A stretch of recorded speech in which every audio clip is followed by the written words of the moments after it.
जय जगन्नाथ। नमस्कार दर्शक बंधु, मु ज्योतिर्विद तपन कुमार होता आपण मानकु स्वागत करुच्ची ज्योतिष चिंतन कार्यक्रम।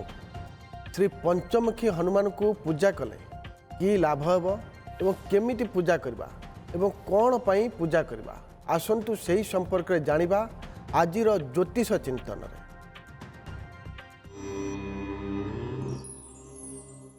ज्योतिष चिंतन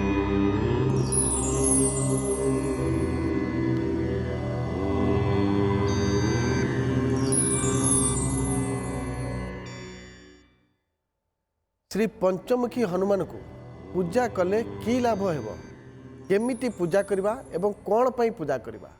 श्री पंचमुखी हनुमान को पूजा कले सुख शांति समृद्धि मिले एवं प्रति कार्य विजय लाभ हुए और शत्रु माने परास्त हुअन्ति।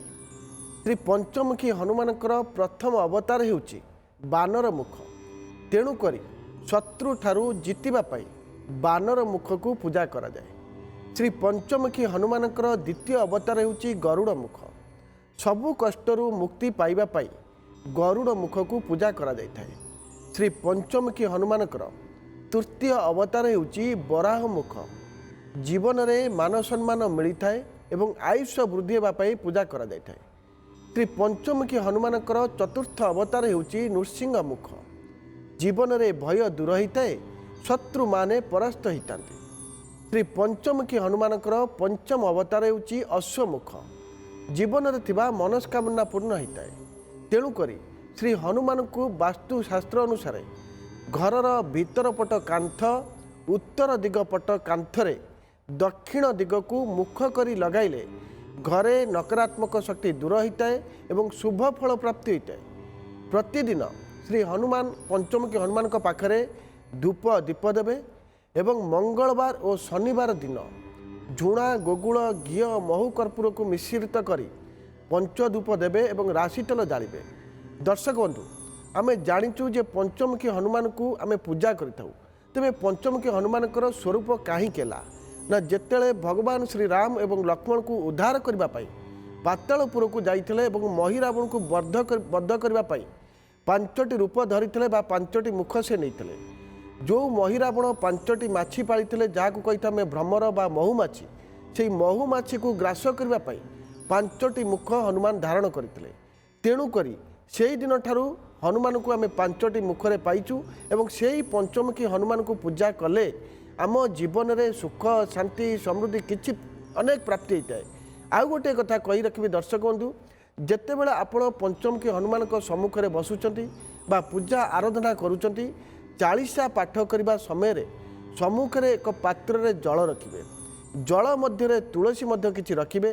श्री हनुमान चालीसा 3 थर 7 थर 11 थर पाठ कर सारिबा परे रखिथिबा पात्र रे से जल को आपण निजे पीदेवे।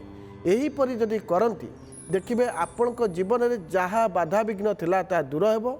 आउ गोटे कथा कहबी, रामचरित मानसर गोटे दोहा, जो दोहाटी को प्रभुंक सम्मुखें मध्य जप करिवे।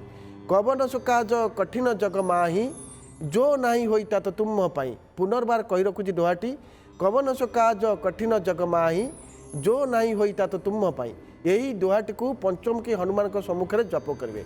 आम अनेक घरे देखीचु घरर बाहर पटरे श्री पंचमुखी हनुमान फोटो लगी थाए, किंतु आपण माने से भूल करंतु नहीं।